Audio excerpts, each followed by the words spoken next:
So hey Naruto fans, the series name is What If Naruto Joined S Rank in Fairy Tail. So start the series. 16-year-old Uzumaki Naruto laid on his bed dead tired after the battle between his comrades and the Akatsuki members Haiden and Kakuzo aka the Zombie Brothers. In the end he was able to defeat Kakuzo with his new Jutsu Futon, Raisin Shuriken. But the problem was the jutsu was far from complete. He couldn't keep it stable for a needed amount of time and was forced to use it as a close-range attack instead of mid to long range like it was supposed to. Not to mention it caused severe damage to his arm as well as the enemy. His thoughts went from the battle to his personal life. He didn't have many people he could actually call friends.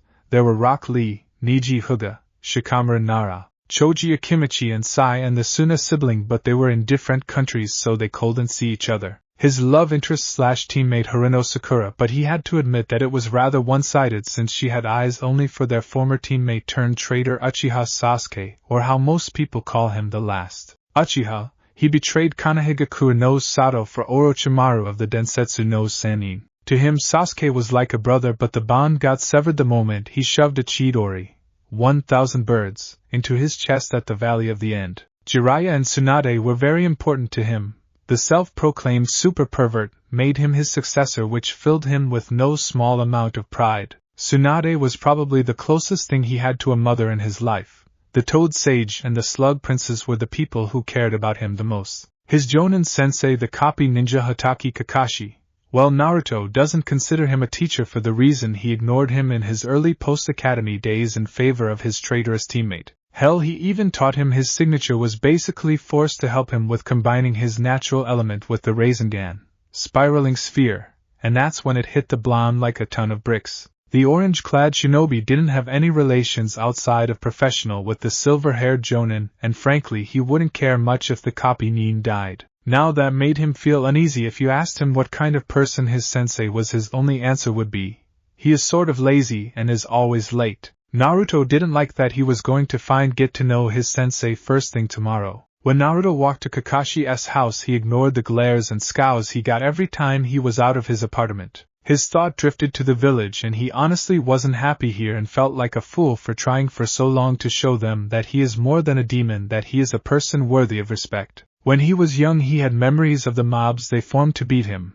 When he defeated Gaara during the invasion of Konoha, they said it was a fluke, or that their Uchiha weakened him, and he finished him. Please, if it wasn't for him Sasuke would have died.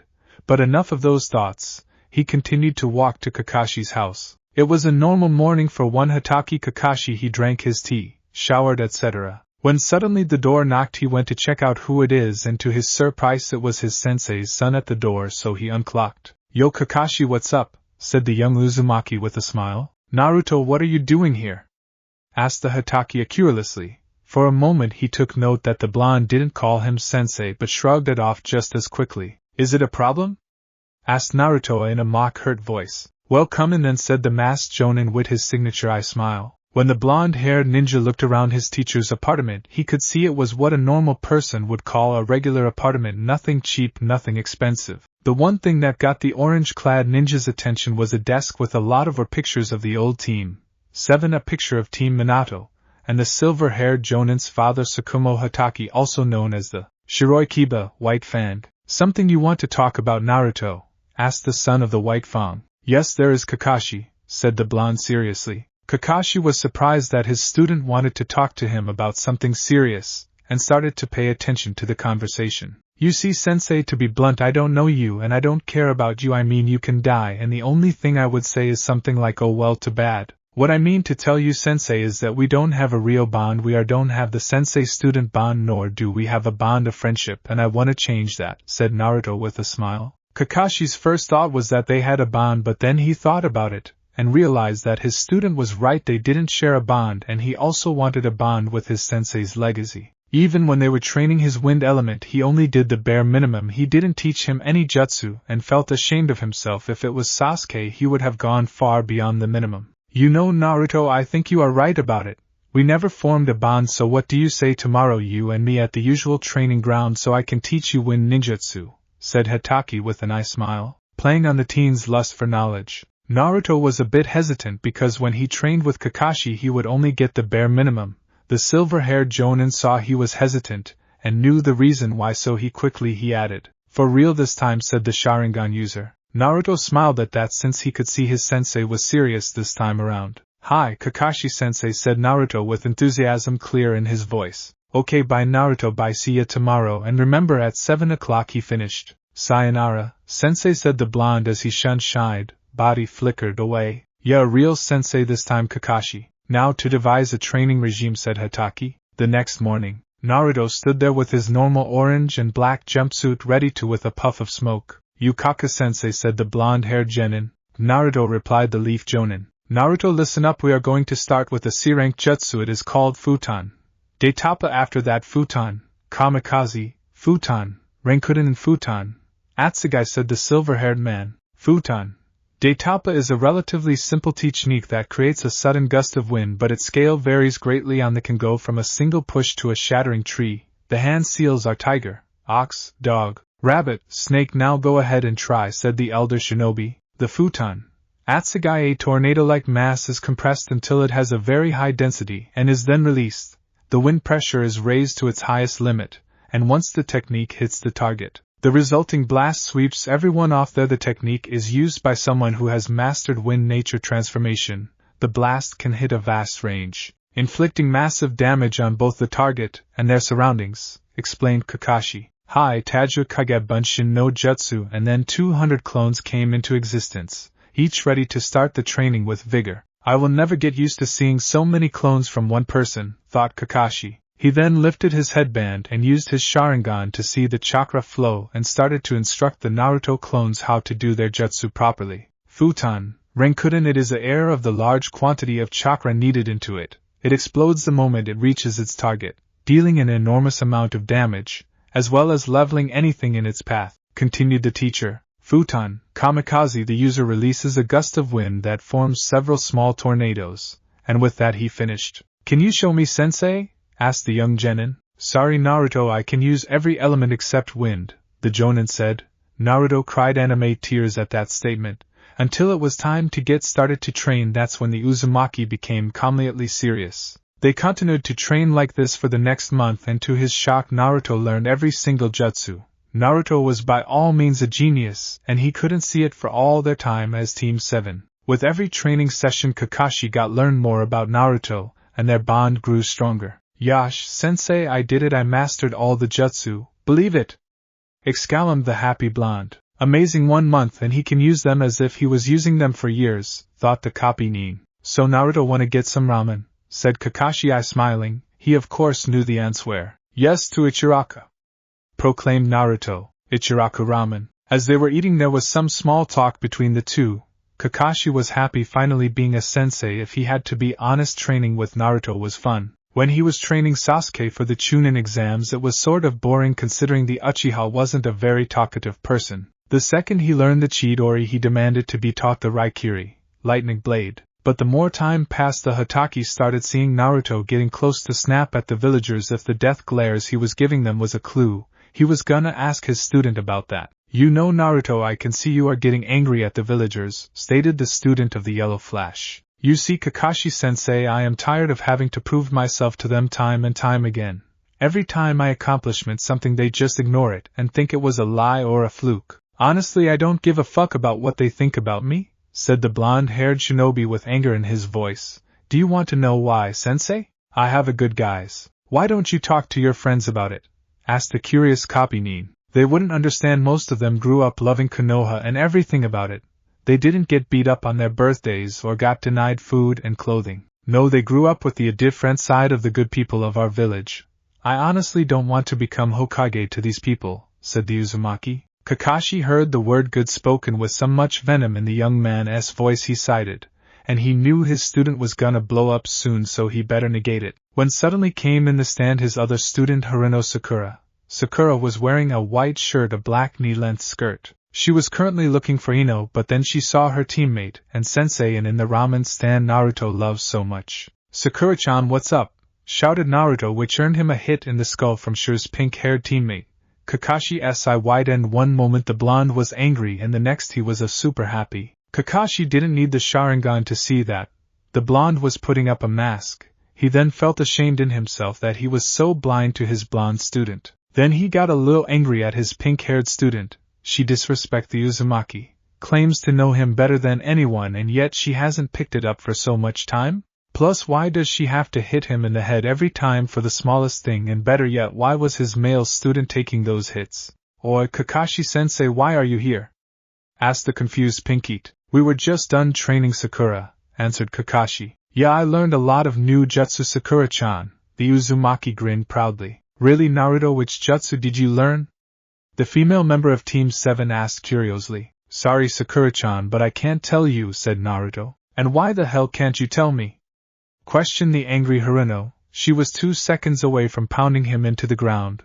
Luckily for the blonde, their sensei intervened. Sakura and Konoha, ninja do not question other ninja about the jutsu they know, as ninjas' jutsu arsenal should be their most important secret. Do you understand? Asked the inwardly sighted. Most shinobi know that. Heck, some of the more powerful genin know that. Was she an idiot? Sakura pouted and said her goodbyes and left to find her best friend. Not long after that, Kakashi and Naruto went their separate ways. Naruto wanted to get some rest, while Kakashi wanted to find a way to defuse the situation. Next week, Hatake Kakashi was in the Hokage office discussing his idea with Tsunade Senju. Tsunade was a 54-year-old woman, however. She maintains the appearance of her younger self through a unique and constant transformation technique. Are you sure about this, Kakashi? This will put both you and Naruto in danger. Akatsuki will be looking for you, she asked, worried. If Akatsuki were to find them and there was more than one team, they stand no chance of whining. But he has a point. Naruto will snap soon, and if he hurts anyone I will have to punish him, and the village will only hate him more. Shido's sight. If you add the fact that no one will take his side, it only makes matters worse. The punishment for a shinobi hurting a civilian is, in best cases, for the civilian to be given 60% of the ninja's pay for every mission they do for 6 months. Naruto already doesn't get a lot of money, so 60% cut will leave him with even less. Damn civilians. Hi, Kakashi. Permission granted. You are to leave in 2 days. But please keep him safe, said the Hokage with worry in her voice. Hi, Hokage-sama. Thank you, said the copy ninja, and with that he used Shunshin and left the office. As Naruto and Kakashi were eating in a small at the border between Fire and Lightning Country, the former couldn't help but think on what the latter told him. Flashback. In the morning, in front of Naruto's apartment stood Kakashi and knocked at the door. The blonde answered the door. Oi, sensei, what's up? Asked the curious Jinchuriki. Naruto, can I come in? Said Kakashi in a serious tone. Naruto got the hint and nodded. Naruto, we are going on training trip, answered the Jonin, smiling. Nanny, but I just got back from the one with Erosenin a couple of months ago, and wouldn't I be an easier target for Akatsuki that way when I am out of the village? Questioned the curious Uzumaki. Naruto, the thing is that we can see that you won't be able to tolerate the villagers much more. Tsunade-sama can't endanger the lives of everyone in the village if Akatsuki attacks like they attacked Tsunade. Get the Kazakage. A large number of shinobi and civilians will die if Konoha gets attacked by Akatsuki, and she can't take that risk, said the Jonin. He felt bad that his student always had to get the short end of the stick, but he had no choice in the matter. Naruto understood the seriousness of the matter, so he begrudgingly nodded. Kakashi told him to meet him at 7:30 in the morning in front of the main gates of Konoha and left.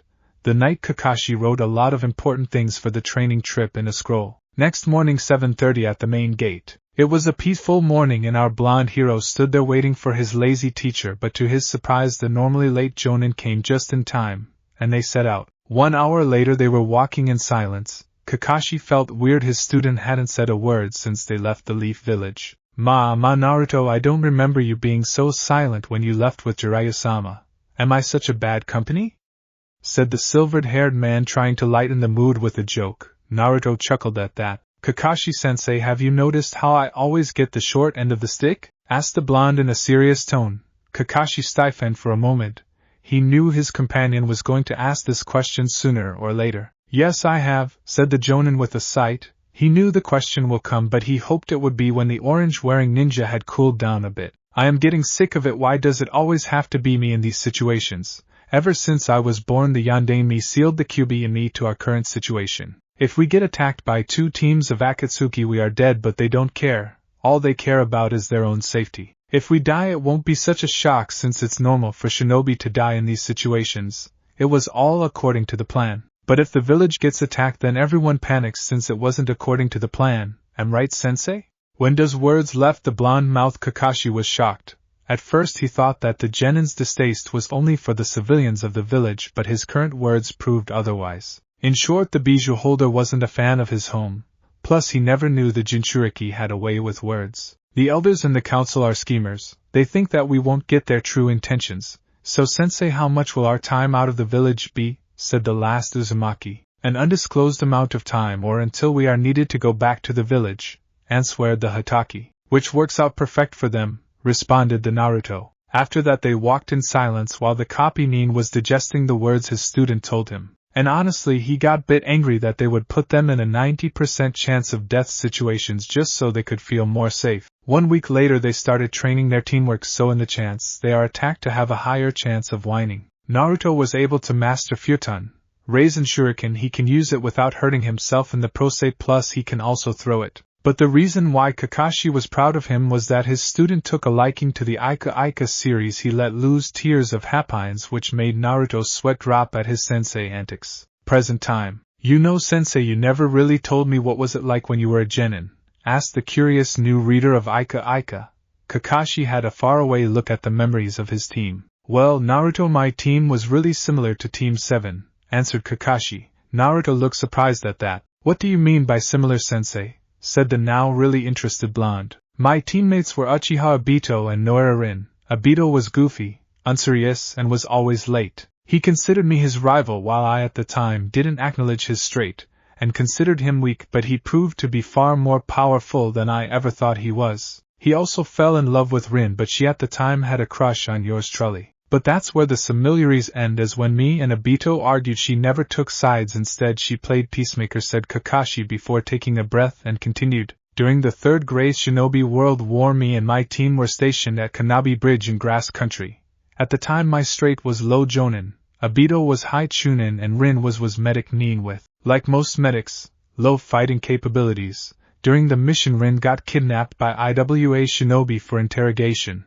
I voted to continue the mission without her. Obito went to save her and told words that I will never forget, said the student of Minato. Naruto continued to listen, clearly interested. Those who break the rules are trash, but those who abandon their comrades are less than trash. After a couple minutes of thinking, I went after him to help save her. We fought the first IWA nin and Obito was able to unlock his Sharingan. I lost my left eye to the Rock Shinobi. We found Rin in a cave being interrogated by the second IWA nin, and we engaged him in a fight. After that we defeated the second one, and I saw just how strong Obito was, but when we rescued Rin, the second one used a strong Doton Jutsu to make the cave collapse. When we were escaping, a rock hit me on the head, and Obito saved my life by pushing me out of the way, and he took my place. The result being getting half of his body crushed by a rock. His gave me his left Sharingan eye, and his dying wish was for me to protect Rin. But I failed, Naruto. I failed everyone, said the copy nin with a sad and tired sigh. No, said Naruto with conviction. What do you mean no, Naruto? They are both dead. I failed, answered the surprised silver-haired man. It wasn't your fault. You did everything in your power to save them, sensei. They wouldn't want for you to blame yourself. We are not gods, we can't save everyone, but we must save much as we can. You are anything but a failure. You survived and endured everything life threw at you. You are worthy of everyone's respect. If they blame you, then they are delusional fools, finished the blue-eyed teen with the same conviction with which he stared with. Kakashi didn't have words to express how he felt. For all these years he blamed himself for everything that happened, and yet now he felt like a giant weight has been thrown off his shoulders. He smiled under his mask. Naruto, you truly are a special person. Jiraiya-sama was right, you are the child of prophecy. As the duo left the small restaurant and headed to the inn, next morning, when they exited the inn, they immediately noticed two men standing next to each other. The shorter was a young man with onyx eyes, black hair with bangs that framed his face with pronounced tear troughs under his eyes. That was Uchiha Itachi S-rank missing nin of the Leaf. The taller one, he had a distinctive shark-like appearance, with pale, blue-gray skin and the small, round, white eyes, gill-like facial markings under his eyes. When he grinned there were sharp triangular teeth. He also styled his blue hair in the form of a shark fin. That was Hoshigaki Kisame S-rank missing ninja of the Hidden Mist Village. Hataki Kakashi, would you hand over Naruto-kun there peacefully? Asked the Uchiha with his normal monotone voice. Not on your life, Itachi. Damn it, we can't escape. Naruto, take Kisame, I will take Itachi. Ordered the Jonin. Naruto nodded and went after Kisame. Naruto vs. Kisame. Naruto took a kunai out of his pouch and went to slit the sharkman's throat. The blue man quickly took out Samahata and blocked the kunai and pushed the blonde back. Gaki, you have gotten bigger than I remember. Last time you were just a shrimp, laughed the Kiri missing Nin. Yeah, but you the same sushi as last time, replied Naruto with a smirk. The older shinobi got angry at that comment. The Uzumaki made a 5 clones who each used the wind jutsu against the Akatsuki member. He then made another 30 to engage him in taijutsu. The blue man was seemingly whining until the original was baying him and went for the kill. The older man barely dodged but got a cut on the cheek and a Rasengan, spiraling sphere, to the gut by a clone, sending him flying into a house. You little shit, I am gonna enjoy ripping you apart. Suiton.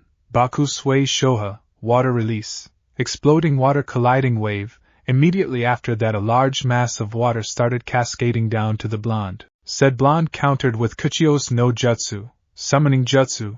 A giant toad poofed in existence and blocked the incoming wave. The giant toad had black markings on his face, arms, and legs with horn-like protrusions on his head. He keeps a Sakazuki-like shield wrapped around his back and his Susumato in his hand. Naruto, what's happening here? Asked Gamaken. Ken, I need your help to defeat this guy, answered the said shinobi. Hi. But please forgive me because I am clumsy, said the giant toad. Shit, since when can he summon toads this big damn? Itachi vs. Kakashi. Katan. Gokaku no Jutsu. Fire release. Great fireball technique. They both said in 2 giant fireballs collied with each other, killing each other out. Lightning beast running technique, yelled Kakashi, and out of his hand came a lightning hound that slammed into Itachi and severely burned him. But then Itachi poofed to reveal a barrel. The copy ninja si widened and quickly jumped out of the way of a couple of kunai. You are better than last time, copy ninja, remarked the Uchiha prodigy. The older shinobi didn't answer, instead he shot 5 shuriken at the Uchiha. Naruto vs. Kisame. Kisame quickly fused with Samahata and yelled, Suiro Seimiadori no Jutsu, water prison shark dance technique. Suddenly the mini ocean around the trio formed a giant water prison. What the hell? Though the surprised blonde, Kisame didn't waste any time. He summoned a lot sharks to attack the toad while he took Naruto on slightly away so Gamaken can help him. Naruto felt his chakra drained, so he hastily did Tajua Kage Bunshin no Jutsu. A huge amount of clones formed and they all started to do the first step of the Rasengan, which resulted in a giant whirlpool that ended the jutsu. Wind rails.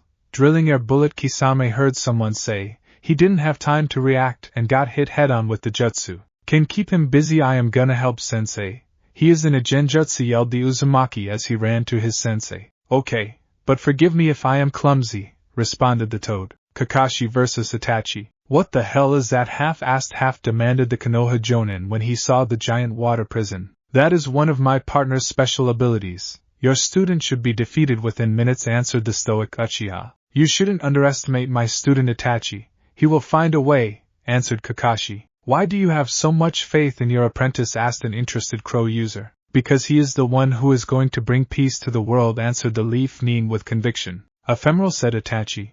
Kakashi suddenly got impaled with a large amount of shuriken, genjutsu shit. He then received the sleep command. When he refused, his body started to morph into a Bito and Rin. I trusted you, Kakashi, and what do you do? You killed Rin. You are less than trash. I should have let you die, Obito barked out. His words dripping with venom. Normally those prior to his talk with Naruto would have broken his resolve. But now he had to fight, and he won't give up. When suddenly the genjutsu ended, he looked around and saw his student next to him. Amaterasu, said the former Konoha ninja. Sensei and student jumped out of the way just in time. Damn, I have to end this fast, thought the former ANBU captain. Susanoo. When those words left his mouth, the upper body of giant astral skeleton appeared around him, but then the skeleton transformed into a warrior of sorts. When seen in its complete form, it has a normal face with what resembles locks of hair framing it. The only oddity that Susanoo displays is an appendage on its chin reminiscent of a pharaoh's false beard. When it reached its final form, the armor that surrounds Susanoo resembles a long-nosed Tengu which wears a pair of Magatama earrings. Its right hands also gain plating which give them the appearance of peeling. Naruto quickly threw a futon, Raisin shuriken at the Akatsuki member, but the shield not only blocked the jutsu but also reflected it back at blue-eyed Teen. Said Teen hastily dodged the attack. The power of my Susanoo is absolute. The Yata mirror is the ultimate defense while the sword of Totsuka the ultimate offense you can't win, said the murderer of the Uchiha clan. Curses, at this rate I might lose and die, but I can't. Sasuke has to be the one that kills me. I must make haste. Naruto, don't worry, he can't keep this technique up for long, it is draining his chakra fast, plus he is sick. We just have to outlast him, assured the copy ninja. The Toad summoner nodded. Toby, who was watching this, was not pleased at the turn of events. He had to intervene. Suddenly, as Naruto dodged yet another strike of Susanoo, a man with the Akatsuki robes and orange mask was in front of him. He didn't have time to react when the newcomer slashed his kunai across the Jinchuriki's eyes. Naruto yelled in pain and started to draw Kyuubi's chakra, but Toby was prepared and used a bijou surpriser seal on the blonde's forehead, which knocked the said blonde out. Naruto! Screamed in horror the son of the White Fang at what he just saw. His sensei's son just got knocked out by the masked man. He then looked shocked at what he saw. This person has the same Mangekyo Sharingan as Obito, and he is using Kamui, authority of the gods. He used it as well. The vortex started to shake violently and started to absorb the unconscious body of Naruto, Itachi and Kakashi and everything in the air, one of which were the shuriken thrown earlier, one of which embedded itself in Itachi's right eye. As the vortex started to close, Itachi's left leg got cut out. The masked ninja cursed under his breath. That portal wasn't leading to his dimension, and he had no idea where it leads. Earthland Forest. Poorly Yusuka's house. Poorly Yusuka was in her house resting when she felt a large amount of magic being formed in the vicinity. She normally wouldn't have interfered, but it was absolutely monstrous, so she had to see if it was treat to her. Damn it! Kakashi barely muttered. The Kamui sucked absolutely all of his chakra. He was dying of chakra exhaustion. Kakashi, are you sure he is the one?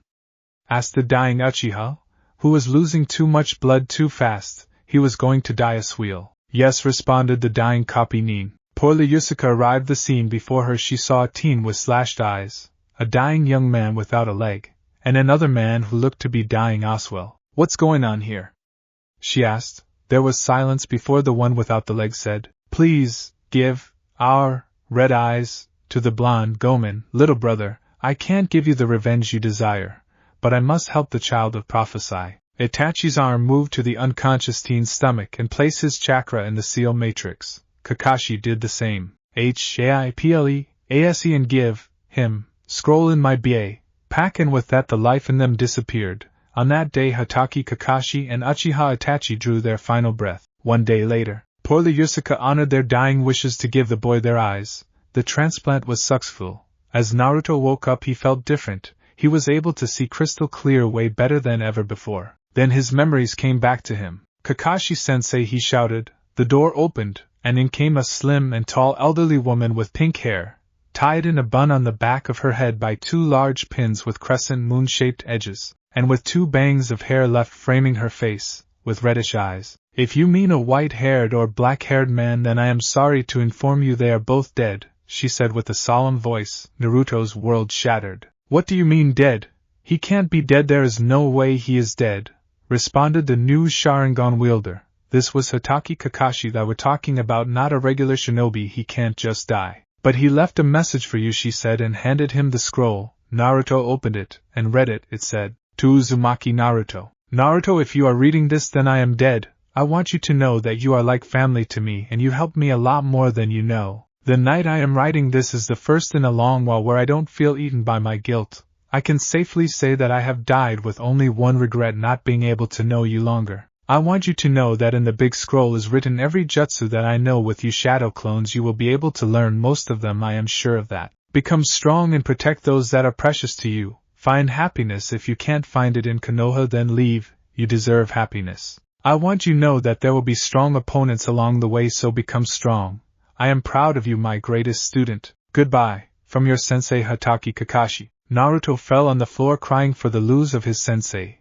Poorly Yusuka left the blonde alone and exited the room. When Naruto finally stood up and looked at himself in the mirror, he was shocked. He had 2 crimson Sharingan eyes instead of his regular sapphire blue. He was confused, but then it hit him. The masked bastard slashed his eyes, which means one of the eyes was his sensei's eye, the other one was Itachi's. The next morning, after Naruto had given his eye donors proper funerals, he was shocked. The former Akatsuki member wanted to give him his eye.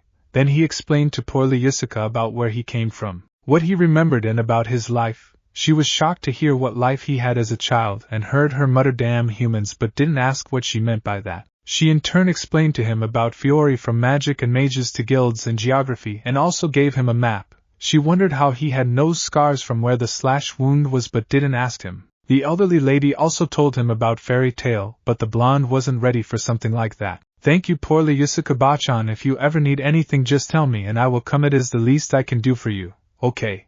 And with that he gave her a heartwarming hug. The older woman was shocked, no one has ever hugged her in a long time. If she had to be honest, it felt good. If you ever need help about anything just call me and I will come, sayonara. And with that the blonde hero walked out and disappeared in the distance. Yes, we shall Uzumaki Naruto. You are a very interesting human. And she said with a small smile while walked back in, and thinking about what the future might hold. Time skip, 6 months and a half. The first thing our blonde hero started training was his chakra control for the sole reason that everything being non-stop slow motion was very uncomfortable. He was able to do it by cutting the chakra flow to his eyes as much as possible. His eyes were still the Sharingan with 3 tomo. The Uzumaki was currently learning from the scroll his sensei left for him. His training regime was maxed to the max because of the haunting memory of his weakness, helplessness. If it wasn't for his late sensei he would be dead with the Kyuubi extracted out of him. Naruto often came to the grave he made for Kakashi near poorly Yusuke's home, in the East Forest outside of Magnolia Town. Currently he was in a lake in the forest surrounding to Clover Town training and using Kamui. The jutsu was really hard to get the hang of, but he finally had it mastered to a level of which he can be happy about. He was currently able to use wind, water, lightning, fire element, and was firing jutsu after jutsu. Katan, Gokaku no Jutsu Sharingan wielder yelled out, with a giant fireball being shot from his mouth. Right after that he said Suiton, Suryudan no Jutsu. The water behind him erupted in a giant water dragon. He continued to fire off water, fire and wind jutsu in every direction, not noticing he was being watched by someone. He was watched by a woman with pale skin with dark purple hair and brown eyes. She had an hourglass figure, and wears a long revealing dress, sporting a striped pattern. As she was walking she felt a large amount of magic being used in the near vicinity. I wonder what kind of idiot just shoots off his magic like that. Normally she would just let the idiot be, but he wasn't showing signs of stopping, and that had her curiosity. He must have a lot of magical power and strong spells. He can prove useful in the future. With that she decided to check it out. When she got there she saw a tall teen with shoulder-length spiked sun-kissed blonde hair and strange crimson eyes. The ice make user was shocked. Impossible, this guy is using 4 types of elemental magic and all of them are on an extremely high level. Then she saw Kamui. Incredible, on top of using 4 elements to this extent he can also use space/time magic. She was cut out of her musing when a kunai landed right next to her head. Whoever you are, show yourself, said the blonde. He wasn't expecting a beautiful young woman with a seductive smirk on her face. Oh, someone really likes to throw knives, huh? She said with a playful voice. Sorry, I thought I was spied at. I owe you one, Naruto answered while scratching the back of his head with a sheepish smile on his face. She smirked. He fell right for it. Well, I plan on cashing in that favor right now with you treating me dinner in a good restaurant, said the daughter of Uar. Naruto's eyes widened at that. Hey lady, I don't even know your name or anything. Databeo, replied an embarrassed student of the copy nin. She laughed at his verbal tick but decided to not comment on it. Perfect, we will get to know each other at the date. Pick me up at the 8 from 4 Leaf Clover Hotel and dress nice. And with that she walked away, leaving Naruto alone. Well, at least I have something interesting to the crimson-eyed teen. True to his word, the young man was in front of the hotel in a nice set of clothes. He wore a white long-sleeved shirt and jeans. When the door opened his jaw hit the ground. He saw Altair in a dark purple cocktail dress. She hugged him and pressed her cleavage against his chest, making him blush. They walked to the place, mostly engaging small talk and slightly more important things like knowing each other's names. So Naruto-kun, have you joined a guild yet?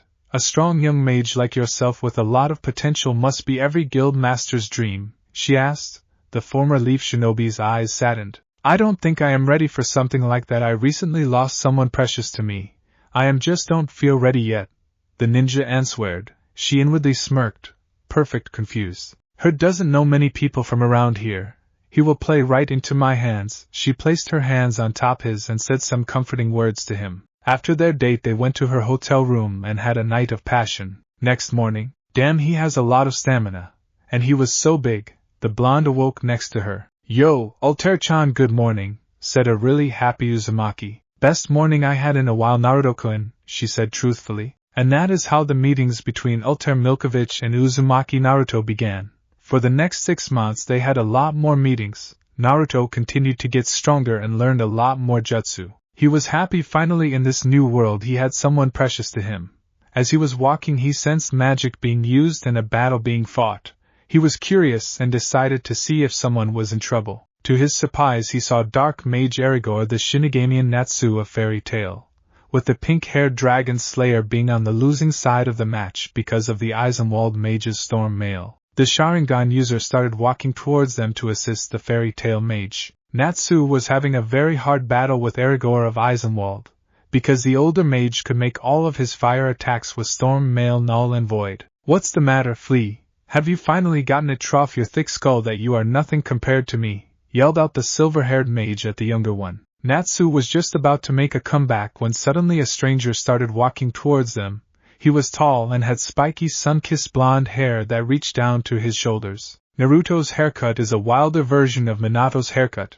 The stranger had fair skin and wore a long-sleeved dark gray shirt with a black haori with white flames, motifs at the edges and black shinobi pants. He was walking towards them at a lazy pace while reading an orange book. Who the fuck are you? Asked the white-haired man. The blonde man continued to walk towards them ignoring him, which infuriated the dark mage. How dare that flea ignore him? I said who the fuck are you, yelled out the Shinigami. Do you want to die, asshole? Oh hey, I didn't see you there. Did you say something? Replied the stranger with a lazy voice that made Natsu's opponent snap. This guy was either retarded or was mocking him. Either way the fool was going down. That's it, you're going die, you bastard! Exclaimed the wind/storm user. Erigor-san, could you please look me in the eyes and tell me that? Questioned the newcomer with an almost challenging tone if it wasn't overshadowed by his sheer lack of interest. Why the fuck not, you are a flea anyway, so I. The Eisenwald member stoked frozen mid-sentence when he saw the eye he was looking at.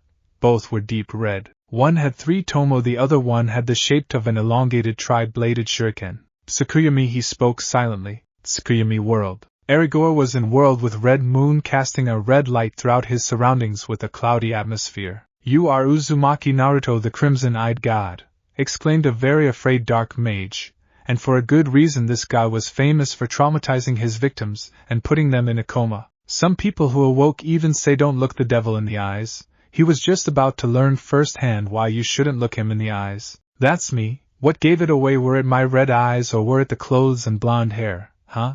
Asked the Uzumaki in a fake confused look, but then his expression turned serious, which sent cold shivers down the assassin's spine. You are in my world now. I control everything here, so let's see if you enjoy being sliced to shreds over and over again, said the Sharingan user with a monotone. Erigor was shocked when suddenly winds started to form around him and became deadly blades. He started to cry out in agony when the first 2 cut both his arms in 3 places, one after another. Then came his legs and torso and finally his head, but the torture was not over. It was far from over. The dark mage started to experience his body being sewed together just to be cut down again. When he looked at Naruto he saw that the blonde's face was impassive except for his eyes, which were cold and cruel.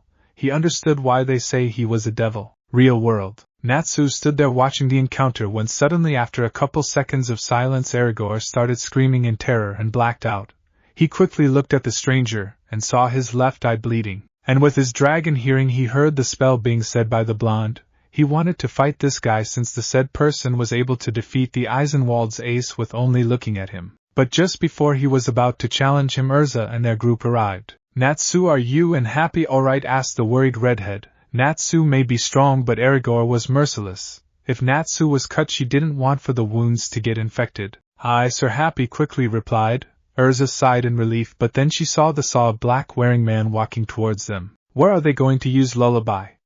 He asked seriously. Urza narrowed her eyes and was just about to speak when the Dragon Slayer interrupted her. Hey, how did you defeat Erigor team by just looking at him? The pink-haired teen asked. Urza was surprised, but then she looked into his eyes. She recalled reading about a guy matching his description. The crimson-eyed god and S-rank independent mage, known for his use of elemental attacks and illusions, his most deadly ones being ocular. She inwardly smirked at the fool. Aragorn didn't know who he was taking on. The idiot probably looked him in the eyes. It seems like he is on our side, but I must be cautious. But he is kind of cute. Bad Urza. Bad, don't think about things like this now. They are going to attack the guild masters in Clover Town, she answered. Hi, let's get going then, said Naruto. But after this I want fight you, yelled Natsu. Naruto agreed with a nod and they went off. Clover Town. The night covered the sky as the moon shined across the town of Clover, next to the guild masters. One would think that they were talking about very important things that could shape the guild's future, but no, what they are actually doing is drinking, gambling, and overall taking a vacation. Next to the meeting hall stood Kageyama, who was standing on a nearby cliff looking over the building with the lullaby flute in his hand. Yeah, this will do, he said to himself, while being happy that he will be able to accomplish his guild's mission. They will defiantly be able to hear the lullaby song from here.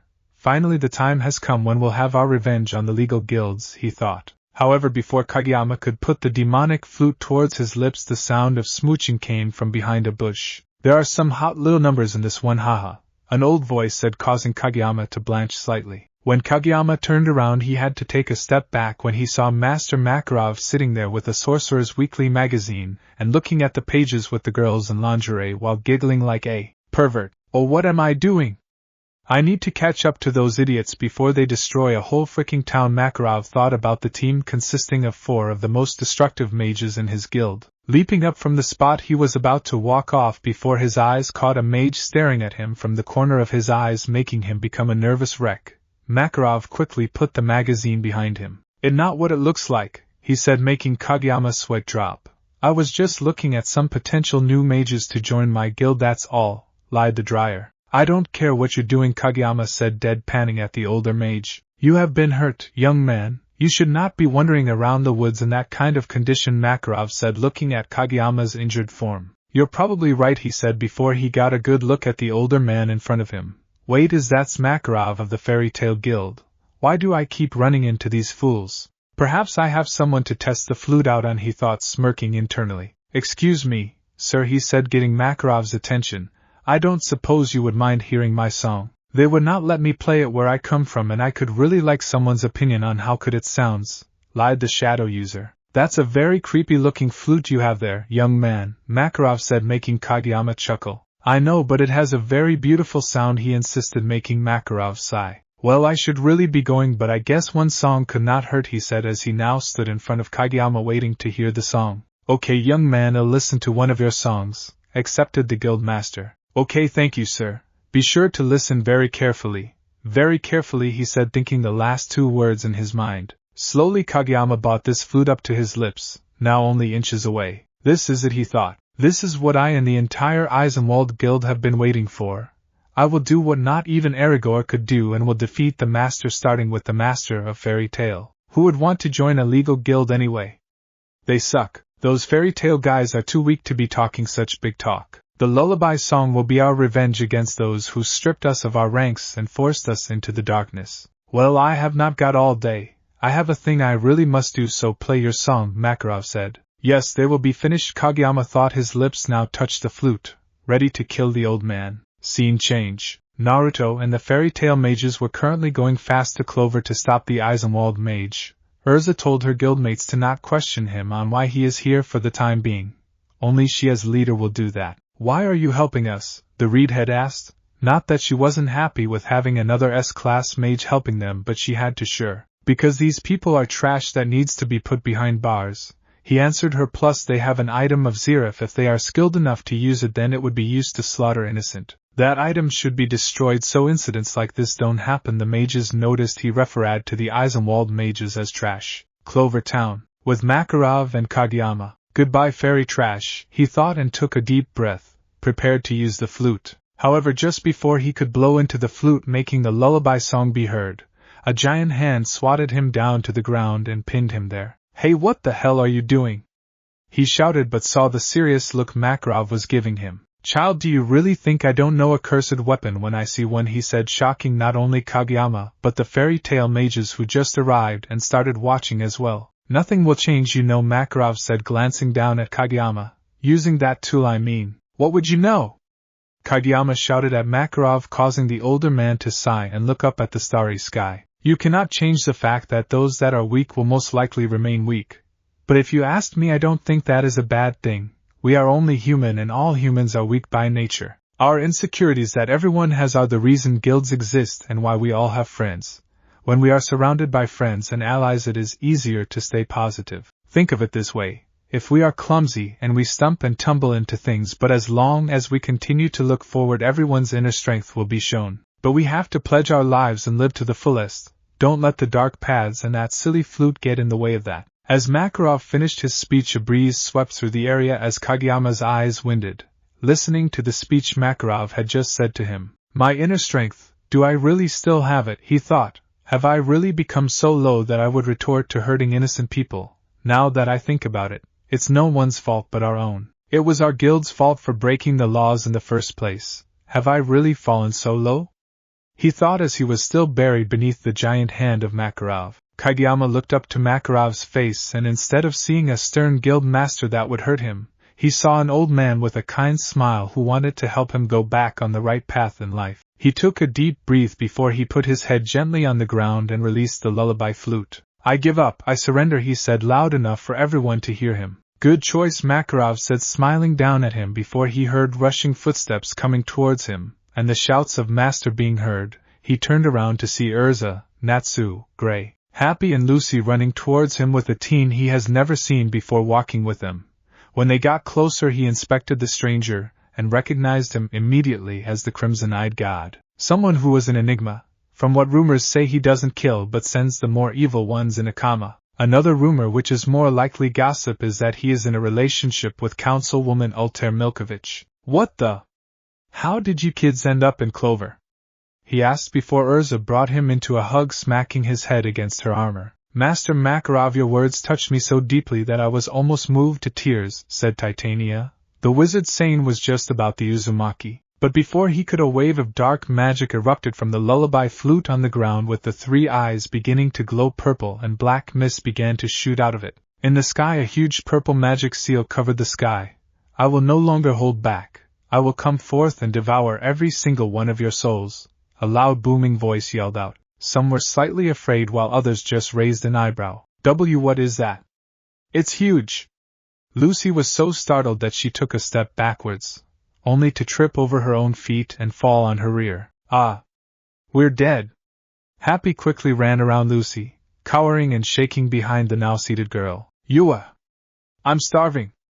I can smell some tasty souls nearby. I'm gonna eat them all. A giant monster made of warped-looking wood casually surveyed the area around it, clenching and releasing its clawed hands slowly. Just a moment ago, that monster had been a small flute called Lullaby. Something caused it to change into the demon before them. Lucy's attention snapped over to Natsu when he let out a yell, then tossed Gray an absurd question. Souls are edible?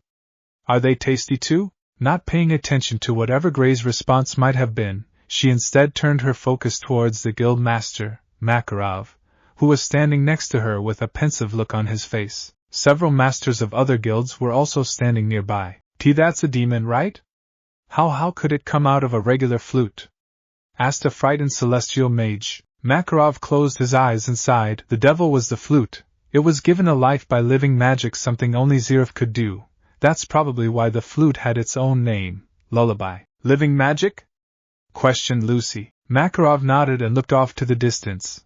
Lucy followed his gaze to see Urza and Gray prepare an attack against the demon. Living magic is something that gives life to inanimate objects. Zerif usually chose to use the souls of demons when he gave life to the objects. It is one of the reasons why he was so feared. The flute was a leftover artifact from long ago. Urza quickly went into Heaven's Wheel armor and slashed her swords against the right side of Lullaby's chest, earning a cry of pain from the giant demon. You damn human, I am going to enjoy eating you. But in his rage he didn't hear the words Ice Make Lance. All of a sudden a blue magic seal formed in front of Gray and dozens of long ice spades shot out against the demon, earning him a cry of pain from Lullaby. Salamander, I want you to use Karya no Hoko, Fire Dragon's Roar, said Naruto. The son of Igneel nodded. Karya no Hoko, he yelled, and a red magic circle appeared and he fired it. Futon, Detapa, said the former Konoha shinobi. Their attacks mixed together to form a much stronger attack, which almost completely decimated the demon. Gra, that's it, hear my song, fleshlings. screamed in anger the creation of Zeref, and then nothing happened because said demon was way too damaged to sing its tone. Everyone's sweet drooped while thinking that was anticlimactic. Ha ha ha ha ha, I can't believe it! That was the biggest fail ever. I can see now why you were named Lullaby. Even Zeref knew you were weak and decided to give you such a badass name, said Naruto laughing. Everyone started laughing at that while the wood-like demon became enraged. Die, you piece of shit, roared the manly named demon. Naruto saw the creature of the dark mage was about to attack. He hastily flashed trough hand seals and yelled, Katon, Gokaku no Jutsu. When those words left his mouth, he shot a giant fireball straight in Lullaby's head, effectively defeating the demon. Everyone was staring at him at the moment before he smirked. What, I am not an S-class just because of my dashing good looks, said Naruto, which brought people's attention back to him. By the way, can I join Fairy Tail? Asked the Uzumaki. Everyone had a different reactions to the question. Natsu was happy because he would be able to fight him. The other Fairy Tail mages were shocked. The guild masters were crying anime tears because Makarov hit the jackpot with another new mage. And why would you want to join our guild? Asked a serious wizard saint. It is getting boring being an independent mage, and a friend told me it would be good for me to join a guild, the blonde answered honestly. He remembered what Altair told him. Flashback. Naruto and Altair are currently in a small cafe. They are currently on the topic about guilds. After the former Leaf Ninja told her about where he came from and what his past is, she immediately told him he had to join a guild. Altair-chan, I am not ready to join a guild yet, he said. I don't need to. I get a decent amount of pay. What's the problem? The problem is that you still haven't gotten over your teacher's death, Naruto-kun, and joining a guild is your best course of action. You can have bonds between comrades again. You will be able to continue with your life, she finished. Flashback. And I can see he is not evil, that much is clear. But he seems to be carrying a burden, though the grandfather of Laxus. Well, you can join, said the Titan magic user with a smile. Okay, I will come to the guild in a week. I have to do something first, said the legacy of Minato Namikaze. The master nodded like everyone but Natsu, who shouted at him to fight him. Near Poorly Yusuka's house, Naruto stood in the forest in front of two graves. Each had a Konoha headband on it. The first one was written Uchiha Itachi, a true shinobi. The one next it was written Hatake Kakashi. Hey sensei, I haven't talked to you in a while. I was finally able to join a guild mainly because of that friend I talked to you about, said the former Toad Summoner. You know, it's kind of ironic I am here talking to you the same way you used to talk to Obito. Naruto started walking away before saying, I will see you in a few months, sensei. I wonder what will it be like in Fairy Tail. Fairy Tail. As the blonde walked in, the first thing he saw was a small brawl. A young woman with long, wavy, flowing brown hair, almost reaching down to her waist, brown eyes and big breasts, who was drinking a lot. Damn, that's the Nidaime Tsunade. I just hope she doesn't have Bachan's temper. A sexy barmaid, she is a slim young woman of below average height. She has long, silver hair, which gets slightly curly at the ends, with two bangs framing her face and reaching down to her ample chest, and whose most distinctive trait is a short, upward ponytail. On the bar were Mikao Konbolt and Wakaba Mine. When the Sharingan user saw the master, Hey old man, I am here. When he said that, everyone looked at him, then the master, who smiled. Hey there Naruto, let's get you your Fairy Tail mark, Makarov said as he began to reach behind the bar and get the Fairy Tail stamp. In what color and where do you want the mark? Asked the guild master. Well, I want it on my right arm in blue, said Naruto with a smile. The old man put the stamp on the top of his right arm. And there we have it, Makarov said. Welcome to the Fairy Tail. To which everyone in the guild then started cheering. Let's fight, came a loud yell of Natsu Dragneel. He was more than excited. He was going to fight a mage who could use fire just like him. What's even better is that his opponent was well known and very strong. I got nothing better to do, so okay, said the Uzumaki. He could get used to this. But he only hoped that him fighting the salamander won't be a daily occurrence.